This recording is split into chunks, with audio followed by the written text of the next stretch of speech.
அனைவருக்கும் இனிய 2026 புத்தாண்டு நல்வாழ்த்துக்கள். இந்த வருடம் உங்கள் வாழ்க்கையில் ஒரு மிகப்பெரிய மாற்றம் நடக்க வேண்டும் என்று நினைக்கிறீர்களா? அதற்கு இன்று நீங்கள் செய்ய வேண்டிய அந்த ஒரு நிமிட ரகசியத்தை பற்றித்தான் இந்த வீடியோவில் பார்க்கப் போகிறோம். பொதுவாக ஒரு புதிய வருடம் பிறக்கும்போது நாம் ராசி பலன்களையும் அதிர்ஷ்டத்தையும் தேடி ஓடுகிறோம். ஆனால் நம் முன்னோர்கள் ஒரு ரகசியத்தை வைத்திருந்தார்கள். அதற்கு பெயர் சங்கல்பம். சங்கல்பம் என்பது வெறும் ஆசை கிடையாது. அது ஒரு ஆழமான மன உறுதி. ஆண்டாள் நாச்சியார் எப்படி அந்த கண்ணனை அடைந்தே தீருவேன் என்று ஒரு சங்கல்பம் செய்து மார்கழி நோன்பு இருந்தாரோ, அதே போன்ற ஒரு மன உறுதி உங்களுக்கும் ஒரு வெற்றியை தேடித்தரும். இன்று நீங்கள் செய்ய வேண்டியது இதுதான்.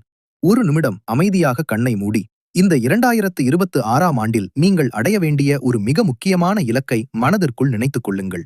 அந்த இலக்கை நீங்கள் ஏற்கனவே அடைந்து விட்டதாக ஒரு நிமிடம் ஆழமாக உணருங்கள். அந்த உணர்வையும் மகிழ்ச்சியையும் அப்படியே இறைவனிடம் சமர்ப்பித்துவிட்டு உங்கள் நாளை தொடங்குங்கள். வெறும் நாட்காட்டி மாறுவது மட்டும் புத்தாண்டு கிடையாது. உங்கள் எண்ணங்கள் மாறுவதுதான் உண்மையான புத்தாண்டு. இந்த ஒரு நிமிட சங்கல்பம் உங்கள் 2026ஆம் ஆண்டை ஒரு பொற்காலமாக மாற்றும் என்பதில் சந்தேகமே இல்லை. உங்கள் சங்கல்பங்கள் அனைத்தும் நிறைவேற வாழ்த்துக்கள். இதுபோன்ற ஆன்மீக மற்றும் வாழ்வியல் தகவல்களுக்கு தொடர்ந்து இணைந்திருங்கள். மறக்காமல் சப்ஸ்கிரைப் செய்யுங்கள்.